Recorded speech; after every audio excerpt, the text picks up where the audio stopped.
Okay, so welcome everybody to today's webinar on Ayurvedic psychology and human relationships.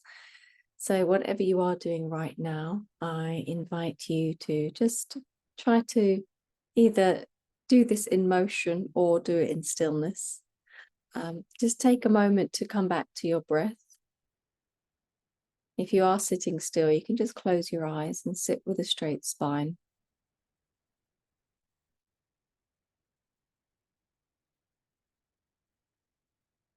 Just coming back to the breath, feeling that gentle movement in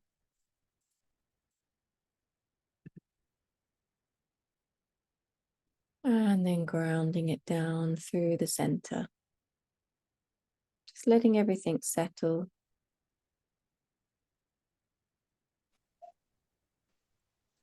Being aware of all that movement around us.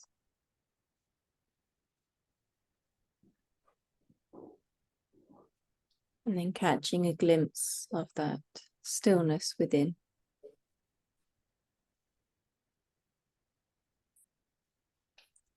And we'll take a moment just to be thankful for this knowledge. And we pray that we use it wisely, we use it well. May it benefit us on that spiritual level to expand and evolve our relationships so that they become features of our growth and transformation.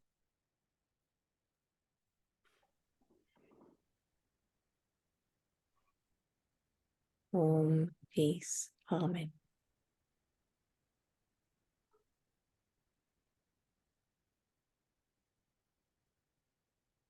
And then when you're ready, open your eyes and we'll begin today's session. Okay, so I probably don't need to introduce myself as much. I am Naina, in case there's anybody new on here. I actually came to Ayurvedic psychology a lot later, although the way that my teacher taught it, she used to talk about it a lot, but it was never a taught module on our training.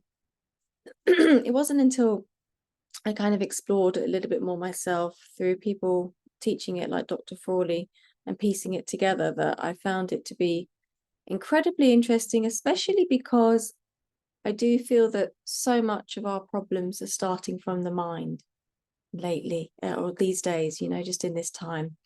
And sometimes it's more useful to focus on that aspect rather than trying to fix and control the physical aspects. So working with the mind in Ayurveda is a very new step and an exciting one to do on your journey. So I hope you find this useful.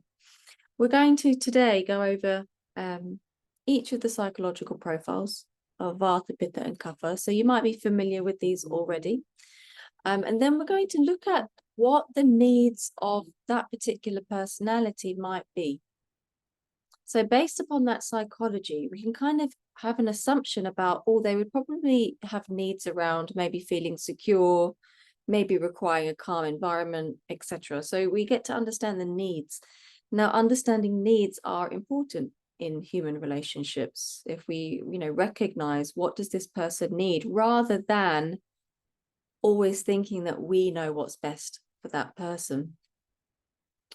And then we're going to look at what qualities might help them grow based upon that Ayurvedic psychology. Okay, so we're using the Ayurvedic psychology to be able to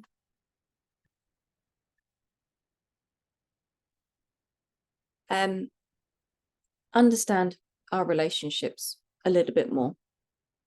And then what we'll do is after that, we're going to go over the different combinations of when they get together, Vata, Kapha, Pitta, etc. And then we'll look at the more spiritual aspect of the relationship and kind of put that lens onto it. Okay, so first let's go into the Vata dosha profile. So I gather that everybody on here has enough knowledge of Ayurveda to know the doshas. I'm just going to share my screen because I've got a PDF that we're going to look at.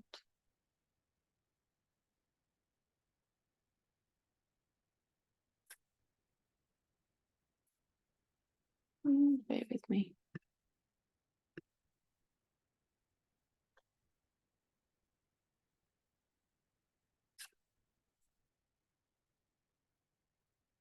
Oh, I don't know where that's gone. Okay.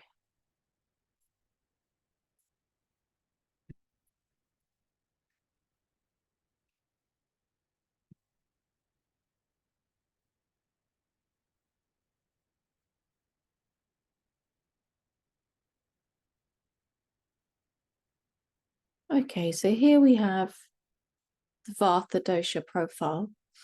We're not going to look at all of this today. We're just going to look more at the mental characteristics, and we always go to the qualities as well. They're our kind of foundation for understanding the doshas. So if we look at the qualities of the Vata dosha, we've got light, dry, mobile, subtle, clear, cold, and rough. In terms of guna, in terms of sattva, rajas, and tamas, the Vata type person will tend to have more rajas, which means that there's just generally more movement, and it won't necessarily be ordered. It might be a little bit chaotic. So let's have a look at the positive qualities psychologically of a Vata type person. So generally, they are very charismatic. That's meant to be charismatic. I think there's a spelling error there. And sociable. So they are the kind of life of the party, very bubbly. They can be outgoing, but they'll need to equally retreat as well. They enjoy laughing and talking a lot. So they're very talkative, friendly and helpful. Okay, so they do have very good friends, friendship circles.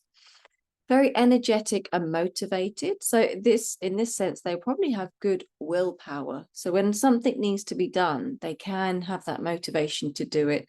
I think that lightness helps them to be able to just jump between things and not feel too weighed down by things. They are very creative, so they will be very full of ideas and inspiration, or let's do this, let's change that. They might be the type of people that enjoy moving furniture around and enjoying new setups and new deco of the rooms, this kind of thing, new outfits, new clothes. They can move on more easily to things and let go more easily. So again, I suppose that's we kind of spoke about that a little bit. It's very easy to go and move through things. Again, it's that light, dry, mobile quality. They do tend to be very magnetic. So their energy, they do attract certain things, and that might be positive or negative. So I think it's because they're just so open and subtle. Whatever they're doing, other people can feel it and they make it known. So they tend to work and move Vata type or the Vata type dosha on a less tangible level. A lot of Vata stuff is more from feeling. It's not so much from physical things or, although that does ground them more. But in terms of understanding them, they are going to understand things more through feeling, more through energy than anything else. They also very creative, a very creative mind, enjoys moving, dancing, changing. They can live with a very open heart, accepting and senses energy. Okay, so that's the positive aspects of a Vata type of person. Very light and bubbly and friendly. If we go into the negative aspects of a Vata dosha person, what could this lead to? Well, definitely there's a little bit of ungroundedness there. And ungroundedness in the sense that possibly difficult to make decisions. So not able to hold down something. They can have a tendency to overthink because of the mind always, churning over the thoughts and also moving between things. But bear in mind here that overthinking is rooted in a negative mind. So when the mind is very negative, overthinking is almost a natural process, whereas the positive mind doesn't think as much. So it really depends on the quality of the thoughts that are within that Vata individual. However, whatever thoughts are there, they're going to be moving a lot. And this can lead them to feeling a little bit anxious as well. So remember, if we look at the elements air and ether, which is what the Vata dosha are, if we look at the qualities of those particular elements, they are light, mobile, subtle, and they the molecules aren't held together like like solid liquids and gases that we learn in science, and we draw those little circles. The air element, there's lots of space in between the molecules. And so there is this kind of loneliness that might be there, this nervousness, this fearfulness, this airy nature to that Vata type of person, because it's inherent. If they have a lot of that air element, that kind of feeling of loneliness or anxiousness might just be inherent.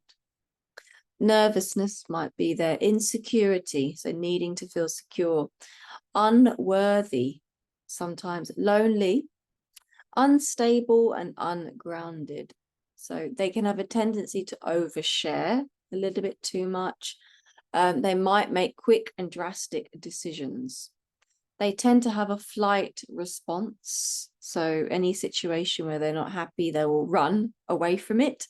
That is a very useful thing to know in relationships, that response is there where they want to run and leave the situation. So you do often find people that are in Vata type relationships, and the slightest thing that goes wrong, and they're ready to pack their bag and leave and go. And it's that flight response. So they also might feel like they don't fit in completely, because they are very etheric and, a little bit on the spiritual side of things. They're not so earthly. So that can lead them to feel like they don't fit in. They struggle with the material settled life, a very interesting one for relationships. So they definitely might struggle in settling down, although it's probably the thing that they need the most to settle down and to be in some kind of regular routine. It's about enabling the Vata type person to feel free, but also settled at the same time. They can be a little bit messy and disorganized. Okay, their mind might not be able to focus and organize things as easily. They might need a little bit of attention, depending on their psychology of what happened, upbringing, etc. I say this because probably the most common dosha connected to something like ADHD, attention deficit disorder, is Vata dosha. Is when their energy is too much. And you've got the Vata dosha as ether, but don't forget, air requires movement. If you put air into a confined space, the pressure builds up. And so it's necessary that Vata types need that space and that freedom to express themselves. They need that movement. So when they don't, I feel it comes across as them needing attention. But I think it's just a movement of energy that's required. It's probably just got a little bit stuck. And it appears that they need attention. They may get easily overwhelmed with things. I notice this with some Vata type people. They can't do too much at once, or they'll be very sensitive to highly stimulating environments. So maybe cities or parties or festivals, their senses, because they feel so much, they're quite porous to energy. They get really overwhelmed by energy. So they might easily get overwhelmed. Want security but freedom at the same time. That's probably the hardest crux for them to work on, is the fact that the security is what they're searching for. Remember those little molecules of air floating around, but at the same time they want freedom. So developing that security and freedom is something that they have to work on. And interestingly, the only thing that can really give you that is the spiritual path. So yeah, that could be a connection of Vata type personalities, finding that security in their spiritual path and enabling them to be free from needing to control their outer circumstances. And I suppose that's for any dosha any person on that spiritual path is finding that security spiritually and being free from needing to control anything from the outside. However, it takes us a while to get to that, doesn't it? And what we do is we search for security in our relationship, we search for security in our job, where we live, in money, our education, etc., etc. And what those things do, they actually bind us rather than give us freedom. So it can be a little bit tricky for the Vata type of person to find that balance. Sensitive to loud sounds and busy environments, we've talked about that. They can have a little bit of an unstable heart chakra. What do I mean by that? An unstable heart chakra is like having likes and dislikes is probably most connected to the heart chakra. Having too many likes and dislikes. I like this, I don't like that. And then what happens is there's this yo-yo effect of running towards that which they like and avoiding that which they don't like, or, you know, being a little bit too whimsical with changes.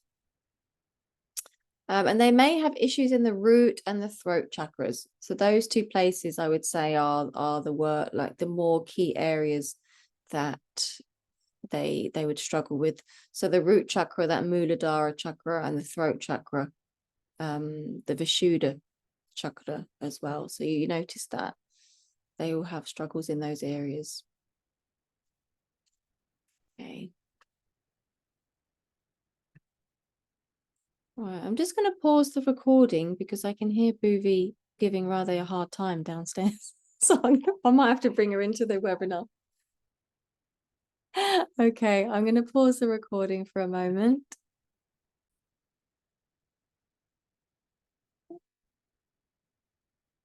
Okay, let's now go to the whiteboard and have a look at... Oh, this is new.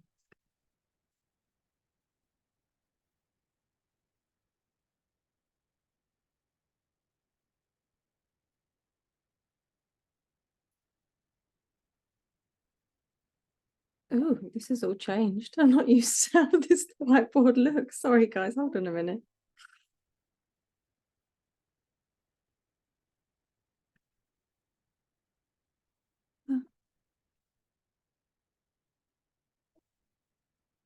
Does anybody know how I can add text?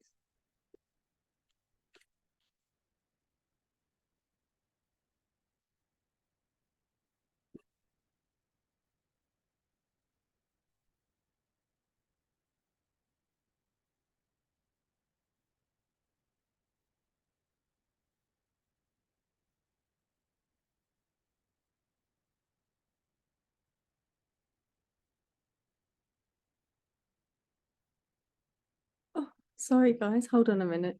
This is a little bit embarrassing. Control.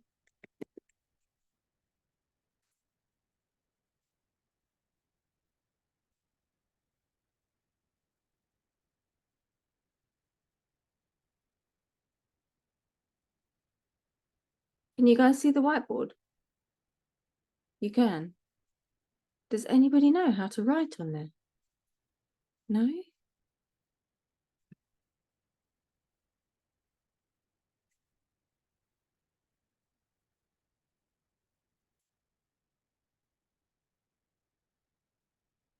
Oh gosh, how annoying.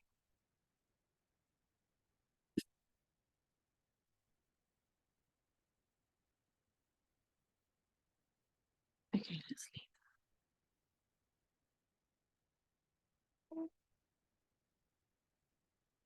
Oh, someone's written. Oh.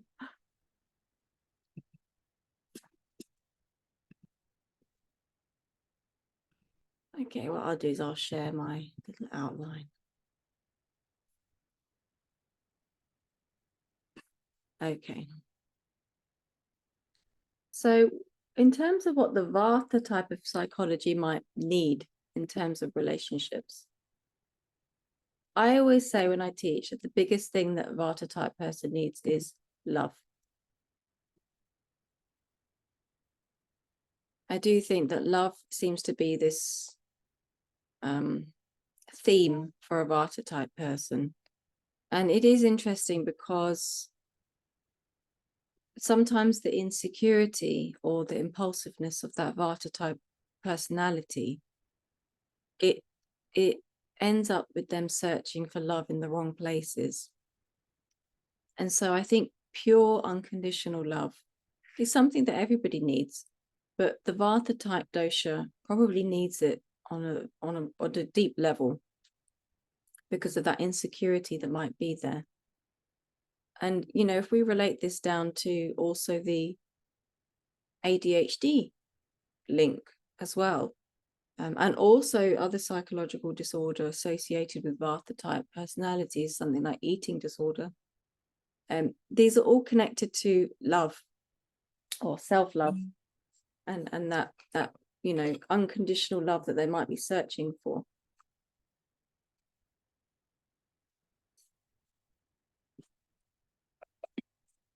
I would say assurance is another one that's really important for relationships. Now, sometimes we can feel a little bit bitter about giving assurance. We might feel frustrated, like, oh, why do I have to keep saying that? Don't they know already? Well, actually, this dosha might just need a little bit more.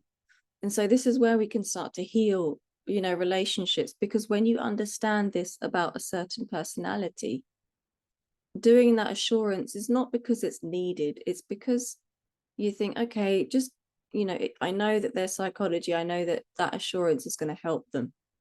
So I'm going to do something to give them that assurance. And then we can connect that to security. So the typical Vata response to issues in a relationship would be to run away and to leave. And so the more you can build security for them and make them, you know, feel that there's no need to, you know, run. Often the running is so that they can save themselves before they get hurt. But with the security there, if that's given from one partner to a Vata type person, that tendency to run won't be as strong. So giving them that security and that assurance and that stability is going to be very good for them. The next one that they will need is freedom. This is a really, really important thing for a Vata type person, to feel free. Any type of limitation that they are placed in, whether it be through society, through culture, through family, through job, through relationship, through, you know, schooling, education, anything that makes them feel limited and trapped will be a struggle for them. So it's like putting a bird in a small cage. It's going to just start going crazy. And so that freedom is really important in a relationship. Now, I'm not talking about freedom as in let them leave and come and go as they want, in terms of, you know, just not being respectful to other people, but probably in the sense of, you know, maybe not tying them down into making them feel that everything has to be one way for the rest of their life. Allow that flexibility, perhaps do regular travel trips or be creative in your activities.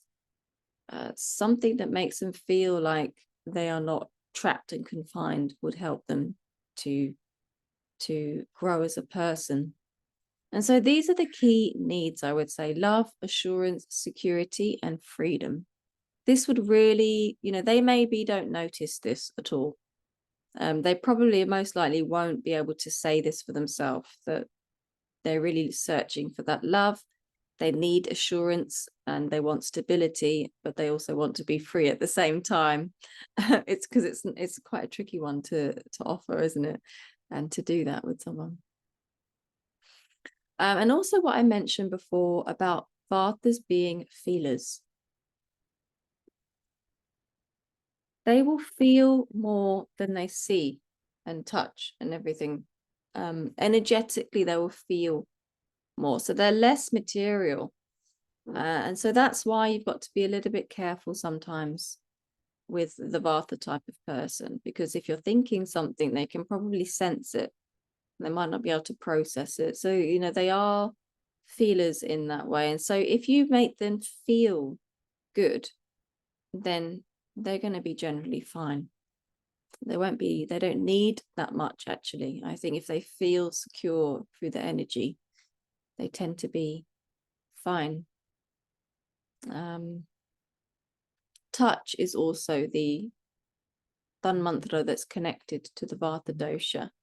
So although they do need touch, like touch helps to balance them, they can have an oversensitivity to touch at the same time, because they're very sensitive to prana. But I believe that touch probably just makes them feel a bit secure. It's a bit like baby massage, like doing the touch. It just helps them feel grounded and secure.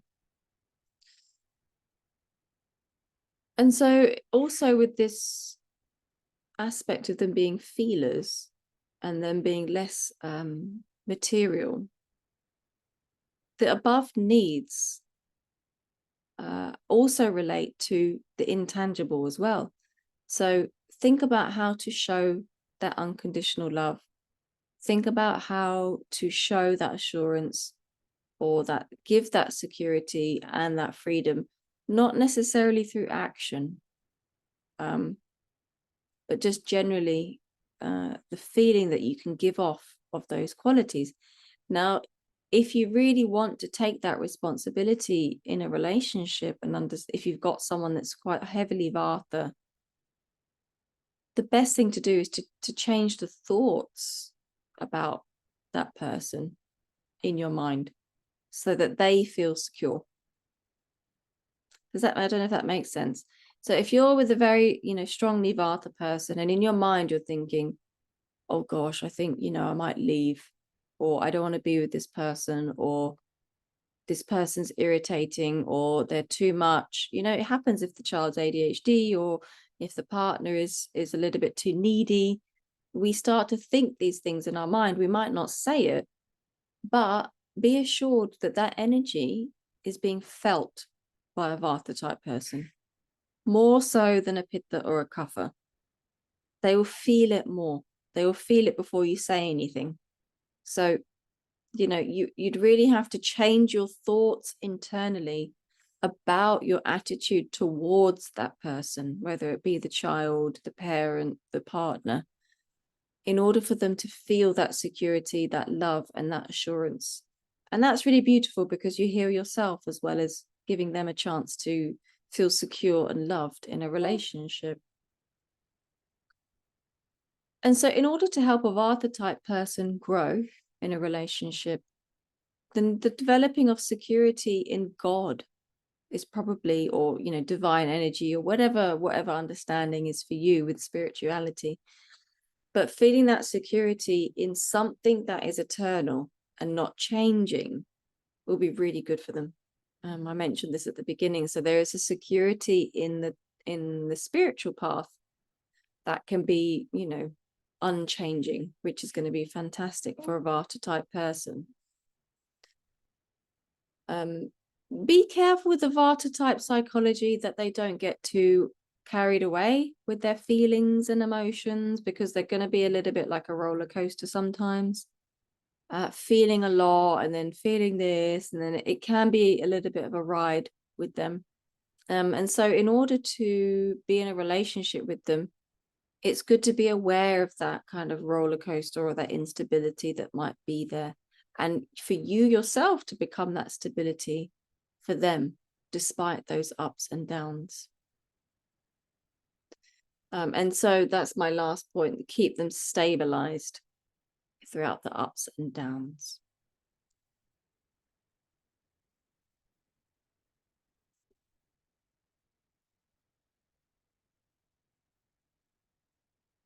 And this all relates down to those, aspects that we were talking about in terms of their need, the nervousness that might be there, the insecurity that might be there.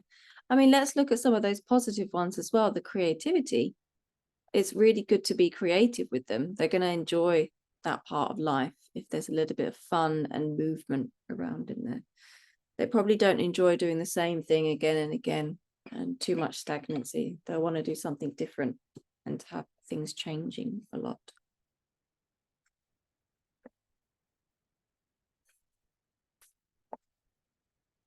Okay. Someone's just said something on the chat. Yes, that's fine. Yeah. Yeah, the recording I'm hopefully going to upload onto YouTube. So, okay, let's now look at the Pitta type of psychology, which we're quite aware of. Well, I can just talk actually, we don't need to. So the Pitta type of psychology, they tend to be more assertive, you could say, more focused, headstrong. I'm sure you guys probably know quite a bit already on this. Anger, jealousy, these types of energies can be there with the Pitta type of psychology. Quick temper, a little bit ambitious, a little bit ruthless, you know, just being a bit goal orientated. They're a tricky personality, I would say. It's a tricky psychology. However, they are, you know, they do have a lot of understanding and compassion when they allow it. So I think it's Dr. Frawley that writes, they don't express the emotion that's there, but they do have a lot of it. They're not ones to kind of show that soft side of themselves, the type of psychology. So in terms of what the Pitta type of person might need, okay, what might their needs be in a relationship? I would say order, planning. I don't know what that says. I've written something there.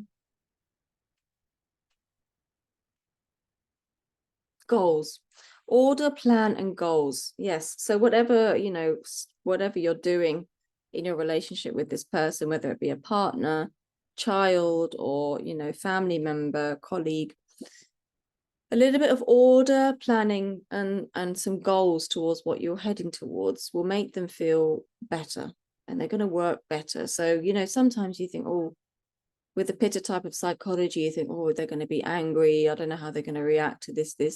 You might just have to put on a little bit of a manager head, or just, you know, a little bit of a work style environment, or work with style of how you would handle certain situations, and be like, right, this is going to be our goal. This is what we're going to do. You know, get the whiteboard out, make it all efficient, make a timetable, make a schedule, get some discipline in there. They will enjoy that. They'll enjoy that a lot on getting things done. They enjoy studying and intellectual things. So, you know, if you choose to do activities, doing something where they're going to learn something new will be, you know, more enjoyable for them. This is useful for children, especially. And I would say one of their needs would be to release a little bit of that heat and energy too.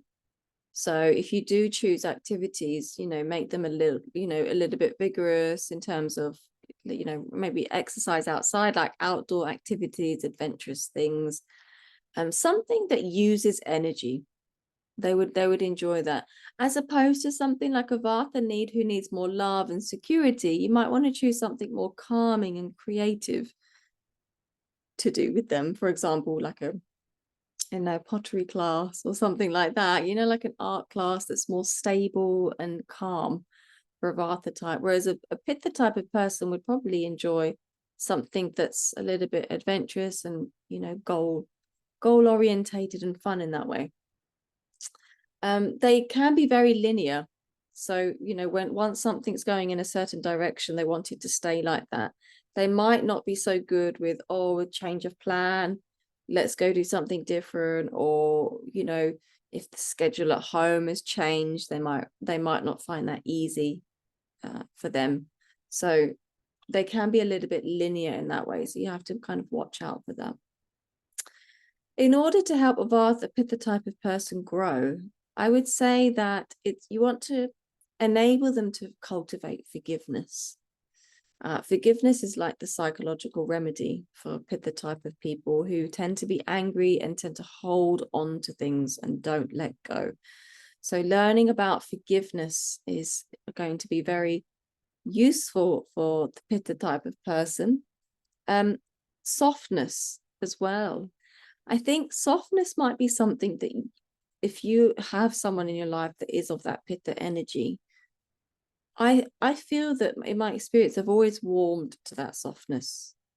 And in the end, it's more enjoyable. That's okay, Patty.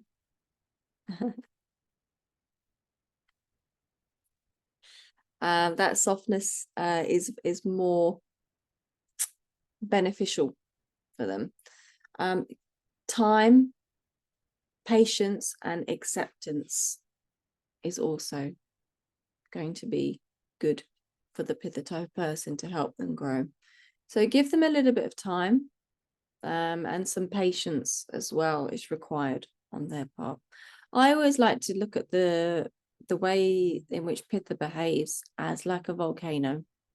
There is the eruption, there's the heat, there's all of the drama, and it takes a while for it to cool down again afterwards. So just be mindful of that with the Pitta psychology. And learning acceptance. So Pitta type people can be a little bit, has to be my way or the highway. So getting them to learn how to accept things and to maybe bring some humor in there and some softness can help them to grow out from that limited control that they might try to place on things. Okay, let's now look at the Kapha type of psychology. So the Kapha type of psychology tends to be, this type of personality is definitely more people orientated. They tend to think of others more than themselves. One of the key things I notice with the Kapha type of personality is that they will stay in things perhaps longer than their sell-by date, just to keep things going. They're very loyal in that sense, very kind, very generous, have a mothering nature to them. They, on that, that's on a positive side. On the negative aspect, they can tend to get greedy and a little bit like an angry bear kind of energy, where they'll stomp around and it will be quite dark. They might also have a tendency for depression too, because of that heaviness that the Kapha dosha is. Remember, Kapha dosha is water and earth, so they definitely carry that heaviness that's there. And so what might a Kapha type person need in a relationship? Their needs, actually, because they really have this nature that cares more about others than themselves, quality time. They probably need that time with their family and their friends. They want to know that everybody's okay, that everyone's eaten, everyone's all right. And so giving them a little bit of that need to be met can help them a lot. I've got a really good example of that. My father's like that. Seems to he's fine as long as everybody else is fine. And so I make sure I give him that assurance, that I'm fine, don't worry, because I know that's what he needs to hear in order for him to feel okay. And that, that's more mature than thinking, it's too clingy, I don't need to tell them what I'm doing all the time. From that compassionate level, you understand that. Slowness can also be something of the Kapha type of personality and psychology. So just be careful of that one. You do require a little bit of patience with the Kapha type of personality, with that slowness, especially if you are Pitta or Vata, which we're going to talk about in a moment.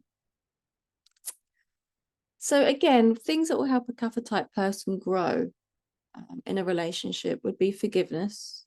Okay, because they also have this tendency to hold on to things. Movement, I would recommend for if you've got a Kapha type partner or child or relationship, get some kind of movement in there, regular exercise or classes or anything that changes things up. Even just a change of schedule is good for them too. A little bit of detachment would be good for a Kapha type of person, I would say. Attachment is probably one of the weaknesses of the Kapha psychology. They may have difficulty in even understanding the concept of detachment, which is difficult in certain relationships, that's for sure. But it doesn't have to be detached in a way that, oh, I'm, leaving the relationship completely. But, detachment in its purest way of understanding it would be to allow someone to experience what they have to experience and holding space for them because you care and love about them that much. An attachment would imply that when that person goes down, you go down with them. So when we are detached, we can still love them, but we don't feel the pain when, well, not as much. I think it's impossible not to, but you don't feel it as much. Therefore, you won't get yourself so involved in trying to save them or help them.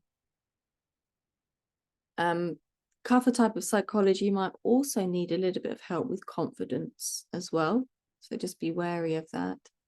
And just bring a sense of lightness into Kapha type of relationships. Or if you know someone, don't try to avoid heaviness of things. And that might be what you're talking about. It might be what you're eating together. It might be what you're listening to.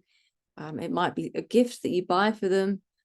Just add in this lightness to their life, and that would help them a lot. Okay, let's now look at the compatibilities. Let me share again. We'll get that.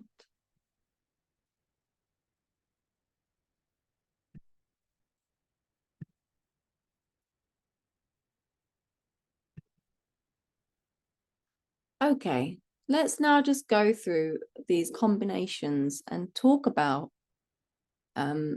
what might come up in this type of connection. First, let's do Vata type person and a Pitta type person. So, not saying that one is predominating the other. When someone is more Vata and the other one is more Pitta. So the classic thing that happens here is that a Vata type person might be searching for some security. And that security might be in the form of attention. So what happens is when they find a partner where they can easily be, and I say this in a nice way, controlled. If they can be controlled or they've got that stability in a relationship, they would feel more secure. And they've mistaken that as love. And this is exactly where this could come up as an issue with a Pitta type of person who may be a little bit eliciting that control on a Vata type of person. So you've got to be watchful for that. And the Vata type person with the nervousness and the insecurity will be very vulnerable to that control. And so that's what we want to look out for with that type of personality. Those two personalities coming together. The Pitta type of person might get a little bit frustrated with the disorganization of the Kapha, of the Vata, and the Vata type person might feel a bit frustrated with the control and the overly linear aspect of the Pitta type of person. So generally, yeah, you do get this combination a lot in terms of people. I personally, this is the combination that I found the most. Mainly the males being the Pitta and the females taking the Vata. Yes, Charlotte.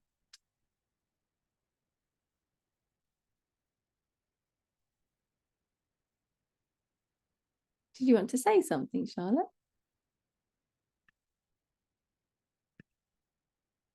Oh, maybe someone else was accidentally kicked. Okay, so that's the Vata Pitta relationship. It's not necessarily a bad one, but I would say depending on what you are, either just be watchful of the nervous, insecure vulnerability aspect of the Vata type of person. And if you're the Vata type of person, just be wary of that control element. And like I said, we've gone over the needs that possibly might be there from each dosha. So you can work on those perhaps. Vata and Kapha are a very good combination, I would say, because the Kapha is going to provide the stability for the Vata type of person.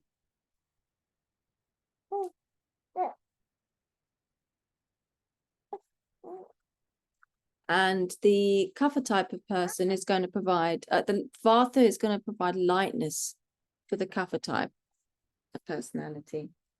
Oh, 1 second.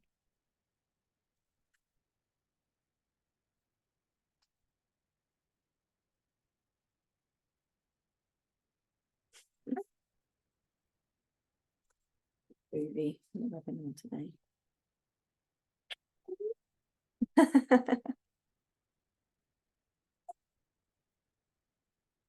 She slept all day today. And then the one moment I was like, okay, now let's do a webinar. She wakes up.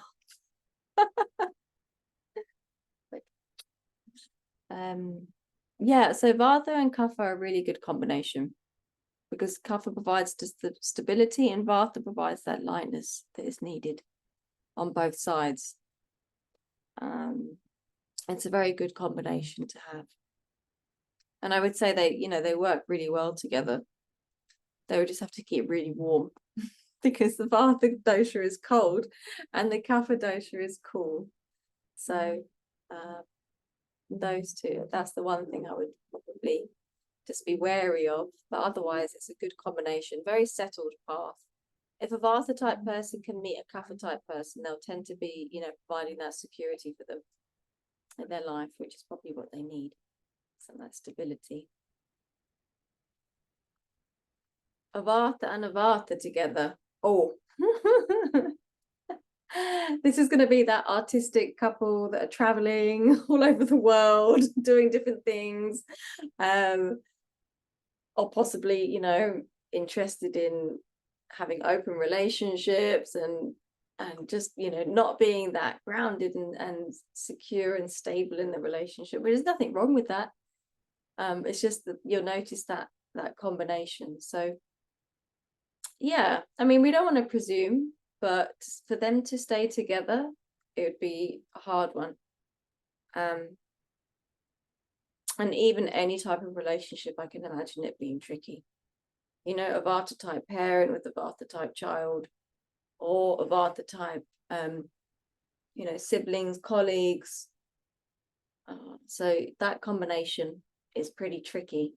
And so, when we are looking at things like that, I think this is very useful if you are a manager and you've got to work with people, and you want to get jobs done. I probably wouldn't put Vata people together. I'd probably pair up the Vata type with a Kapha type of person so that there's a bit of that stability there.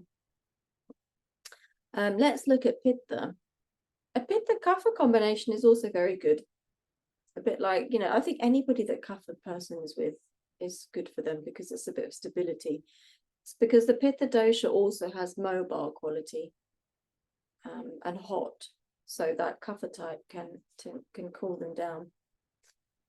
So a Pitta tough Kapha relationship is pretty good, but I would imagine that when things get intense emotionally, they'd get pretty intense. There'll be a lot of anger possibly there and force. And I would imagine that these Pitta Kapha type combinations wouldn't let go of things that quickly. Whereas anybody that's got Vata in them, they can probably move in their relationship, can move through things and watch those changes go by. Whereas a Pitta Kapha type of personality or combination, I would imagine they might get a bit stuck on things, find it difficult to change routines, change house, change where they're going to live, etc.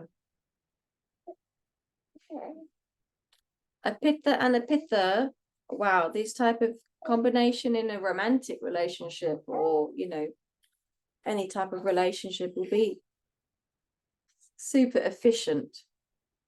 Pitta type of people will be very, they'll probably have their house will be very tidy, very organized. And if they've got matching personalities in the sense of interests, it's probably a good combination. I can imagine a Pitta and a Pitta probably running a business together and to get things done. So I'd put Pitta and Pitta together when you really want to move something forward and to go and do things. So and then a kapha and a kapha compatibility. This is a very heavy combination, although very stable. You know, they're probably going to stay together for a long time, or, you know, they won't be fighting as much. Definitely will be a lot of service for one another. I mean, it could be a very beautiful relationships, the kapha and the kapha. But they would have to definitely watch out for that lethargy and laziness that might come through routine and just repeating the same thing again and again. And that might not just be in daily activities, that could also be, you know, repeating all the way their parents lived and just doing the same thing again and again. So the kapha and the kapha together can be a little bit tricky.